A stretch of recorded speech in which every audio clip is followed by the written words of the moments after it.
one more episode. Did you see that the halftime show? Yeah, I showed you the halftime show. Oh my gosh, the most random. Dr. Dre and Snoop Dogg. Oh my god, I'm so happy. The most random lineup, too. I can't wait. I hope it's good. Yes. If it's not good, I'm going to be very upset. Also, can you believe that we're already talking about the halftime show? I know. For the Super Bowl. I know. It's October. It feels like it just happened. Well, that's not till January. I mean. But it's October. How is it October? I don't know. This whole year, I've mentioned this a few times to people, but like ever since the pandemic started, I was never great with time anyway. Like I'm not good at like keeping markers in my head of how long ago a thing happened, but particularly since the pandemic started. Because when things shut down, it was like every day was the same. And then it's like my brain has never really gotten back to normal. Yeah. Also, if I tell you that something was like a couple days ago, it could be a couple days ago. It could be a month ago. It could be like years ago. Yeah. Same. No idea. I had to call and make an appointment for my middle schooler to get her immunizations. It's October. She's been at school since August. I just forgot. Oh, same. My kids aren't going until the end of this month. But then, because I forgot as well. When I called to make the appointment, they were like, yeah, she hasn't been here for a physical in a while, in a few years. And I'm like, oh, I just forget. Particularly, the last 2 years have been a mess. Yeah. Anyway, hi. Hey, guys. This is the Witches, Magic, Murder, Mystery Podcast. And I'm Kara. And I'm Megan. We're doing great things, guys. I've got a murder story for you today. Okay. And it's a good one. Okay. Good as in interesting. Not good. We love all murder. All murders are bad. Right. Don't do murder. We do not endorse murder. No. Okay, so this one comes from Kristen, who shared it in our Facebook group. I love it when that happens. I do too. You can find the link to that in our show notes, or you can go to Facebook and search for Witches, Magic, Murder, and Mystery Podcast Discussion Group. Yes. It's very long. And listen, guys, there are questions in there that you have to answer. Yes. We're gonna decline it. Not approve your request. Yeah. I couldn't think of that word. I'm still on cold medicine. You. Yeah.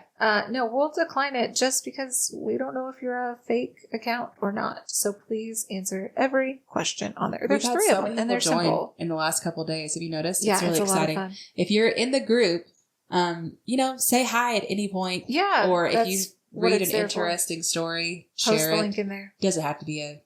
And we try to stay on top of like every Monday. Megan started this thing like share a fun thing that happened to you last week. I forgot this weekend. Listen, we were busy this weekend adventuring. So yes, we went to Disney World and Universal Studios, and it was amazing. It was incredible. Okay, so Kristen shared this one. Here's what she had to say. If you all understood, this is only going to be on the YouTube. The weird. I tell you what, if you are on the YouTube, you know how many weird recording issues we've had since just today. What? I don't understand what's going on. No. Okay. Wow. Yeah, don't talk to us right now. Okay, here's what Kristen had to say. So, I just started listening to podcasts, and this is the first one I found and loved.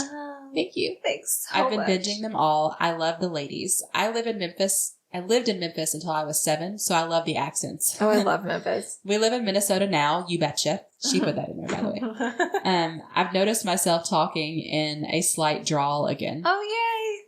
You ladies have made my commute to work a lot easier. Have you ever heard of the Glensheen Mansion murders in Minnesota? Blessed be, and have a wonderful day. What a sweet little note. I loved it. She told a little about the story too, but I left that part out because I don't want to spoil it for you. Okay. But just so you know, that's what we're learning about today. And if you're from the Minnesota area, you probably heard of this because it's from what I was reading about it. It seems like it's a pretty big deal locally. Yeah. Even though it happened back in the early 80s. Forever ago. Okay. Glensheen Mansion is a 20,000 square foot, 39-room home on a 12-acre waterfront lot on the shores of Lake Superior in Duluth, Minnesota. It was once the home of the Congdon family. Okay. It is now open to the public for tours as a public house museum. Oh. The Congdon family was well known for many accomplishments, so no one wants their legacy to be just the awful thing that happened to them. So when you go tour, they don't really like to talk about the murders. There are so many other things that should be talked about first, but not on this podcast. Right. They should be remembered for who they were in life, not how they died.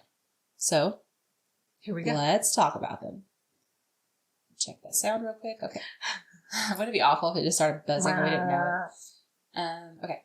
Chester Adgate Congdon, yep, I'm sure, was born in 1853. He was described as a go-getter. When he was 15, go-getter. I know, his father, who was a Methodist minister, died, and Chester went to work at a lumber mill to support his family. He graduated from seminary school as the valedictorian of his class. Okay. And then he continued on to get his law degree from Syracuse University. Doing big things. I know. After that, he passed the bar and then became a high school principal in Wisconsin. I don't know. It's a strange path to take. I don't get it. Maybe he felt a calling to work in education or something. Yeah. You'll see this as we go along, but he seems like the kind of guy who just had several different passions. He was like, you know what, I like, and he went after all of them. I'm just going to do it. Yeah, it was very, and I like that about him. I like the idea that he didn't feel stuck. Yeah. You know, it's easy to be like, well, I started down this path, I have to finish it. Keep and going. He didn't feel that way. Oh. So I enjoy that. Yes. So he didn't stay at the principal job very long. He moved to Minnesota in 1879. Okay. Passed the Minnesota bar and joined a law firm. Oh. In 1881, Chester got married to Clara Hesperia. Okay. By age 30, he'd started his own practice and traveled to Duluth, where he became interested in mining. Oh. See? He partnered with a friend of his and got leases for iron ore properties where there was ore mixed with sand. Now, when he did that, there was, at the time that he got the leases, there was no way to separate the ore from the sand. Oh, okay. So it was worthless. Right. But Congdon was betting on the fact that at some point there'd be a way to separate them, and he'd be sitting on a gold mine. Oh. Or an iron ore mine. Whatever. So he had pretty humble beginnings. You know, his dad was a minister, so they had to be like middle class at best, I would assume. Yeah, he was working to make a living. Yeah, like when his dad died, he had to, at 15, he had to like help support his family. And then from there, he just had all this ambition and work ethic. And I don't know, I just kind of talked a little bit about how I liked him again. Like, I just really like this whole thing of, there's no reason, if I'm interested in this, there's no reason not to do it, you know? Right. I just turned my head this way and talked to you, and I don't know if that was a good idea or not. Oh my gosh. Oh my gosh. Who knows? Who knows? Okay, so Congdon hired a mining engineer to develop a machine that could separate the ore from the sand, and suddenly his ore was worth a fortune. Oh. It wasn't exactly overnight, even though it feels that way. Yeah. He worked pretty hard at it. He hired a mining engineer to make it happen, but he made it happen. As he grew more and more wealthy, he and Clara decided to build their dream home on the shores of Lake Superior, and they named the home Glensheen, which is after his family's ancestral home back in England. How sweet. Construction was completed on the home in 1908, and Chester Congdon died in 1916. Oh, no. Of natural causes. Don't worry. We're not to the murder yet. But, yeah, no, I think it's sad that he only got to enjoy his dream home for 8 years. Yeah. But it also seems like he had this really full life. Right. Of just... knowing he did everything. Like, creating the type of life he wanted to create. Yeah. I don't know if it's possible to have any more recording issues that we've had today. Yeah, it's rough. It probably is. I shouldn't say a word. Is it recording now? Okay. Yes, I think so. Okay, so when Chester died, he left everything to Clara and his children. They had 7 children: Walter, Edward, Marjorie, Helen, John, Elizabeth, and Robert. Chester and Clara had also taken in Clara's young nephew after he was orphaned. Oh. I know. They seem like really just good people. Yeah.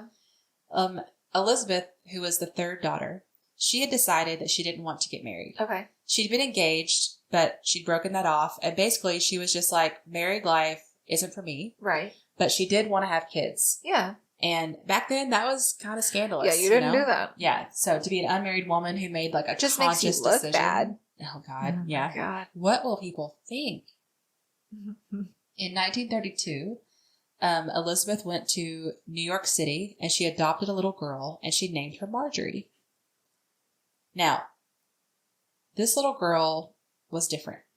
For one, she was an orphan who was adopted by a really wealthy family. So I'm sure there had to be a bit. How old did you say she was? It didn't say. Oh, okay. All it said was she was a little girl. So she was young.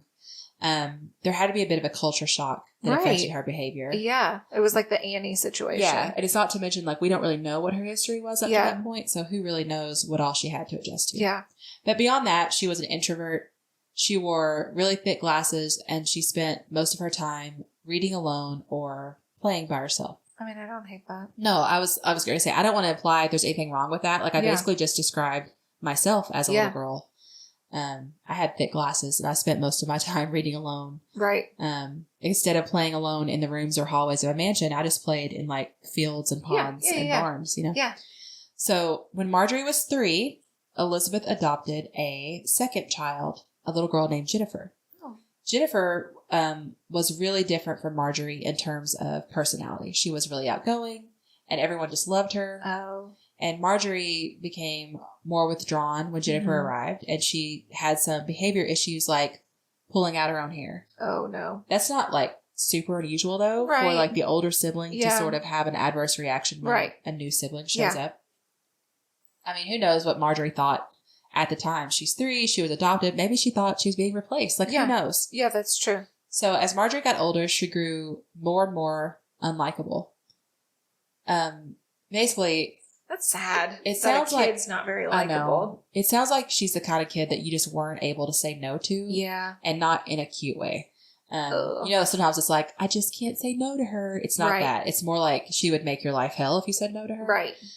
She charged up accounts at local stores. Oh my gosh. She was aggressive. People were just basically uncomfortable around her. Ugh. And Elizabeth's way of dealing with Marjorie was just to give her whatever she wanted.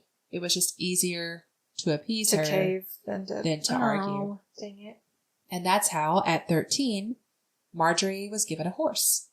She'd been begging for one, but when her mother finally got it for her, of course, she no longer wanted it. Then. Right. Of course she didn't. Once she has it, that's all that matters. Yep. She got her way. Yeah. Elizabeth was going to sell it, but then Marjorie was caught trying to poison the horse. Like, if she couldn't have it, nobody could.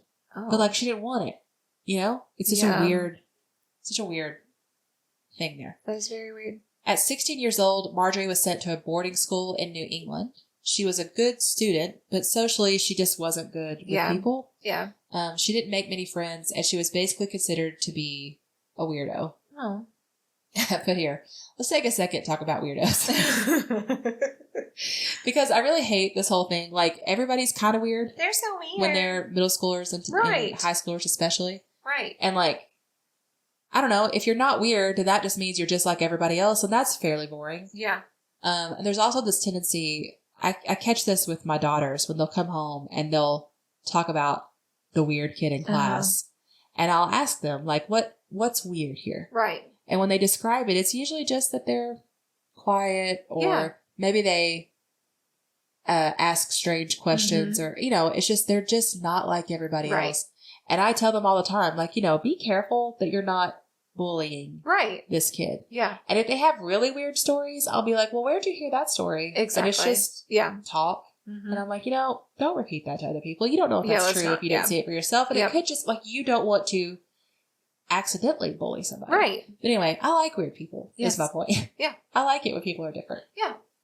I mean, we talk about witches, magic, murder, and mystery. I think we're the and cool you weirdos. guys like it. Yeah. But there are plenty of people who think that we're weirdos. Yeah. And that's fine. Well, I'm totally fine with it. Great. Okay. So Marjorie, she went to her boarding school. She returned home to Glensheen when she was 18 after she finished school. At that time, she started stealing money. Oh my gosh. I know. At this point, Elizabeth is just at a loss as what to do for her daughter.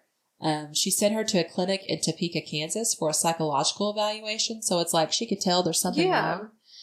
And Elizabeth never told anyone what that evaluation revealed. Oh, no. Although the articles I read did imply that there was some type of diagnosis. Right. But we don't know what it was. Oh. Although Marjorie was not great at making friends, she did have what was described as a magnetic appeal to men. Oh. And this article said it was, quote, remarkable in light of the fact that she was in no way conventionally attractive. She was short, wide at the hips, and bookish looking. And I'm like, excuse me. I take offense to that. I'm sorry, what? I have lots of complaints about that sentence, but let's just start with like bookish. Bookish? As being an insult. Like well read? Right. Yeah, you look bookish. What does that mean? Like you look smart? Oh God. Oh no. A woman with a brain? Oh God. Burn her at the stake. Oh my gosh. Did I tell you guys I still have a cold? I still have a cold. Sorry that my voice is so awful. Yeah, so I just think it's weird. Like, that's really weird. I'd never really thought about bookish and what a dumb insult that is. Like, she looked bookish. Why? Shut up. Good. Yeah. I'd probably love her. I don't know why I keep defending Marjorie. She's not a good person. Marjorie's she turns out to be awful. Horrible human being, but I'm over here the fact that people are like, she's weird and she's bookish. Well, I just think let's be critical of the things that are actually awful about her. Yes. Yeah. Let's not be critical about the fact that she wasn't a people person and you didn't think. Also, just the term conventionally attractive is also stupid. Yes. Because that implies that there's one way to be attractive and the rest of them aren't as good. Yeah. Which is wrong. People are attracted to all sorts of things for all sorts of reasons. Yes. I've got to quit defending her. I know. She's really awful. Great. She's super awful. Doing great, guys. But she's not awful because of how she looked, okay? Right. Okay, anyway. In 1951, 19-year-old Marjorie caught the attention of Dick Leroy, who was quite a catch. Was he? He was handsome, and he had a lot of women after him, and somehow this short, wide-hipped book lady, who looked like she liked books, managed to reel him in. Oh my gosh. Okay. This is where I typed my whole rant about being conventionally attractive. Yes. Oh, here's the part I left out. The main way to be super hot is to be 100% authentically yourself, and that is attractive. That's all. That is it. You're welcome. You're welcome, guys. Okay. Marjorie was married to Dick Leroy. I gotta say both his first and last name every time. Because it's amazing. For 20 years. And they had 7 children. Oh. 7 children. Wow. Marjorie was a mother. Let's just keep it in mind. To 7. As this story goes on, just keep in mind, Marjorie was a mother. To 7. What was that like? Yeah, to 7. Okay. They divorced in 1971. I told you that as a kid, Marjorie had a spending problem, and that just continued. Oh, of course it into did. Adulthood, and after she got married. It did. She cost Dick Leroy an estimated $1 million in debt and liabilities. I'm sorry, what? $1 million. That is a ton of money back then. Yes. Elizabeth tried to help. She covered at least $350,000 of her daughter's debts, but it financially ruined Dick Leroy. Oh, poor Dick. I'm so immature. During the time that Marjorie was married to Dick Leroy, the Glensheen Mansion had been donated to the University of Minnesota Duluth. That was in 1968. Okay. At the time, they agreed that, like, you can have the house as long as Elizabeth, Marjorie's mother, Chester's last surviving child, would be able to live out her years there. Okay. She had a stroke that left her partially paralyzed sometime around 1967. And that stroke left her in the need of like around-the-clock care. Okay. So she lived in the mansion, and there were nurses who came and took shifts staying with her. So she was never alone. In 1975, so about 4 years after she was divorced, she met a man. I'm sorry, Marjorie's who I'm talking about.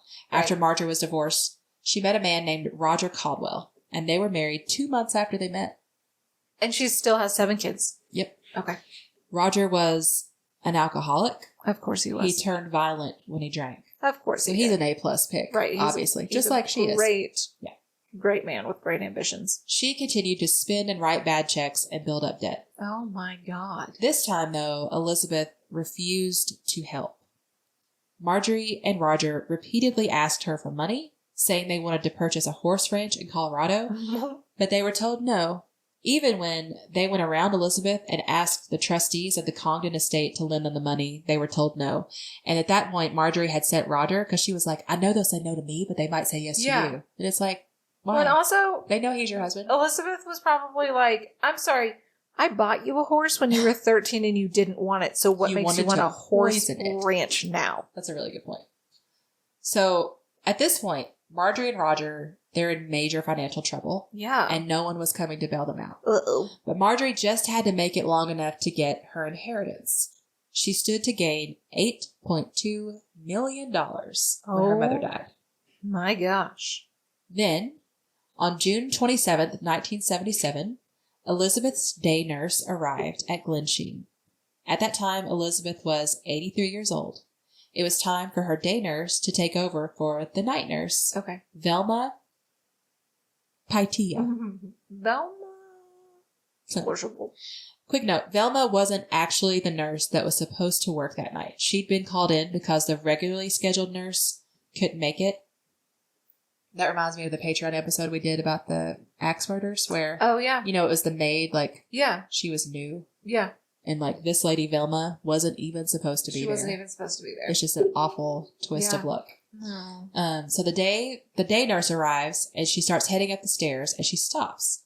There's a bench on the landing underneath a stained glass window, and Velma's legs are hanging off the bench. Oh, no. As the day nurse got closer, she saw that Velma's body was covered in blood. Oh, no. And cold to the touch. Oh. An iron candlestick was on the floor. The nurse ran to Elizabeth's room, and I think that's admirable. Yes. Like, she didn't know what had happened or when, she didn't know if there was the still person somebody was still in that there, building. Yeah. but her priority was her patient. Oh. My mom's a nurse, so I love nurses. When she reached Elizabeth's bedroom, she found Elizabeth lying in her bed, a satin pillow covering her face. Oh, no. She'd been smothered to death. Poor thing. It's really awful. Yeah.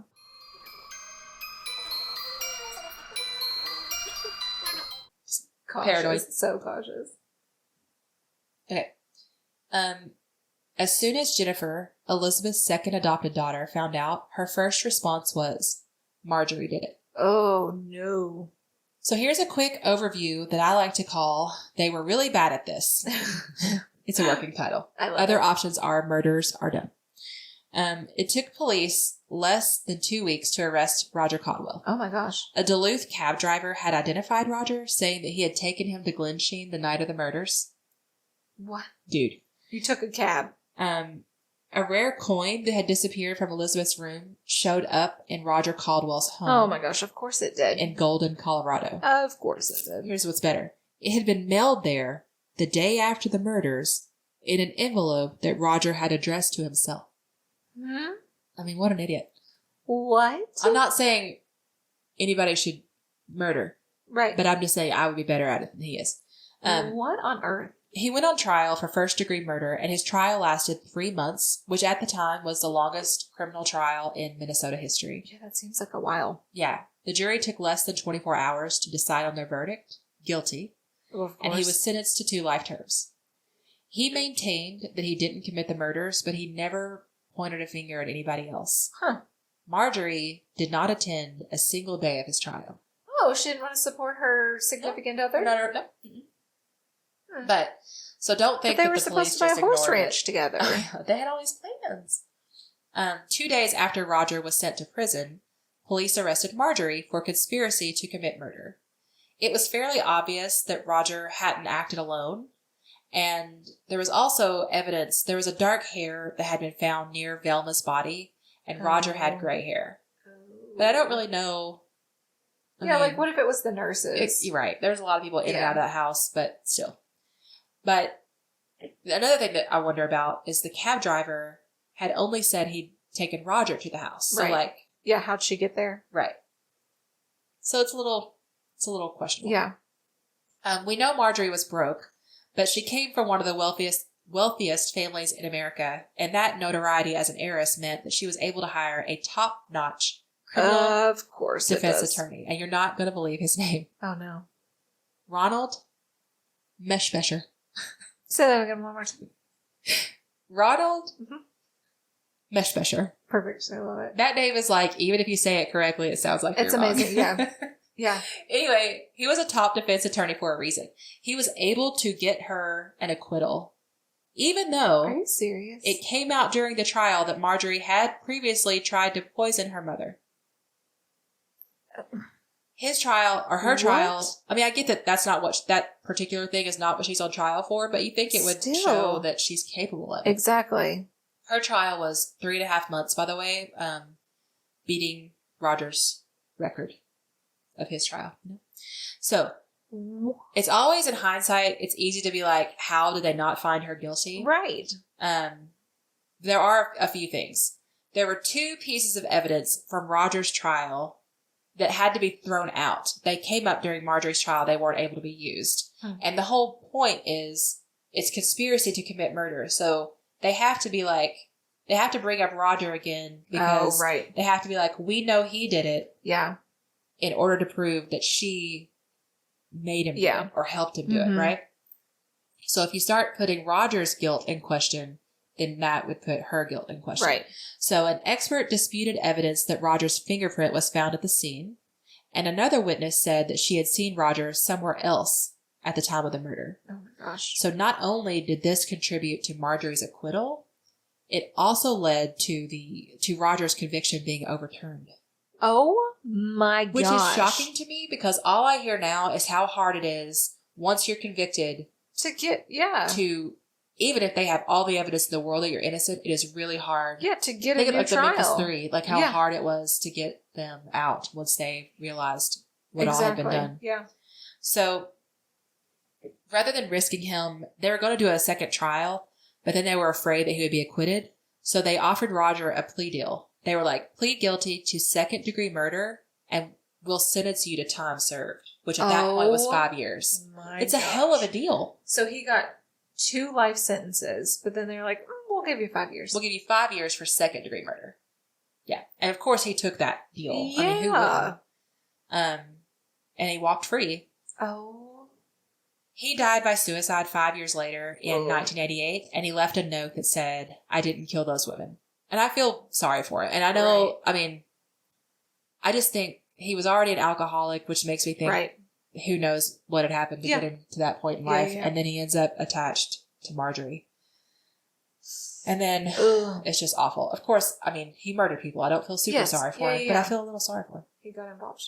As for Marjorie, the evidence issued played a role in the outcome of the trial, but during the trial, oh my gosh, Marjorie was also playing a role. You're welcome. You're welcome. Thank you. Thank you. I'm a writer. Oh my gosh. My God, I'm so good. I'm a writer. I don't know if you know this. Oh my gosh. Played a role, playing a role. I'm telling you. Yeah. Did you get that? I get it. Let's all take a moment. So good. It's so good. Let's absorb it. Let's soak it in. Close your eyes for a second, guys. Just think about those words. So, during the trial, Marjorie sat at the defense table and knitted. Huh? She also brought in a birthday cake one day for one of the lawyers. And then I put, let's pause here for a 10-second eye roll. What? She's tried to poison people before. I wouldn't eat it. No. But don't worry. She did end up serving some time, just not for murder. Okay. Let's get to that. So Marjorie had a thing. Her cake was bad? I don't. She had a thing for fire. Of course she did. She was connected to several random mysterious fires. Okay. What is going on with her? Listen, you don't even know, okay? Just wait. God. Oh my God. So when she was married to Dick Leroy, Dick, their garage such a good guy, had burned to the ground. 8 years later... Like a detached garage? Yep. Okay. Burned to the ground. 8 years later, she was remodeling a house that she'd bought, and she was having a contractor do the work to remodel it, and she was late in paying the contractor, so he put a lien on the house. That house burned to the ground. Huh. 2 years after that, she was in the vicinity of the First National Bank building in Englewood, Colorado, before it caught fire. Oh. All this is just circumstantial. They could never pin anything on her, so they just never charged her with anything. Of course they couldn't. Then, in 1982, she married for a third time to a man named Walter Hagen. Side note, apparently, she never divorced Roger. Oh. And at this time, Roger was still alive. Right. So when she married Walter, she was charged with bigamy in North Dakota. Of course As far as I can tell, nothing came of those charges. Oh. It's just one more thing, you know? Seriously. So Marjorie and Walter bought a house that they couldn't pay for. Well, yeah. She obviously didn't get her inheritance when her mother died. But what money she did get, I think there was some money in a trust that she was able to get. Of course there was. All of that had gone to pay for her fancy, very good, too good, attorney. Really, lawyer. Yeah. So they bought this house they couldn't pay for. Before the contract was due for her to pay for the house, she sold it. Oh. She told the new owners, she was like, I want to do a little work on the house before you take it. Yeah. You know? And they were like, okay. Right before the new owners were supposed to move in, that house caught on fire. How convenient. Mm-hmm. This time, she was arrested and convicted of second-degree arson and insurance fraud. She was sentenced to 2.5 years in prison and fined $10,000.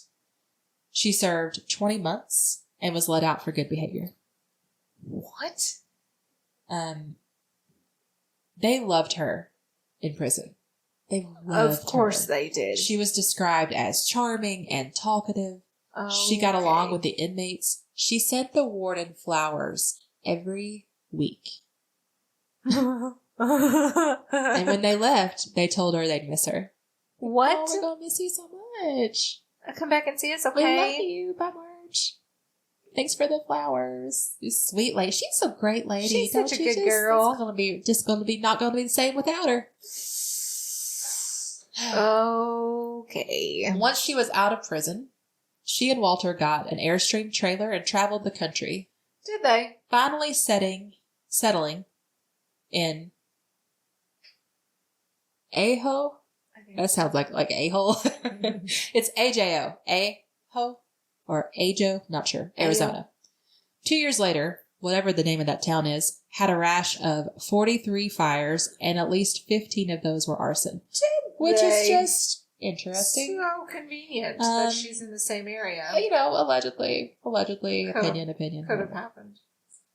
In March 1991, Marjorie was caught in the act of setting fire to her neighbor's house while he was inside it.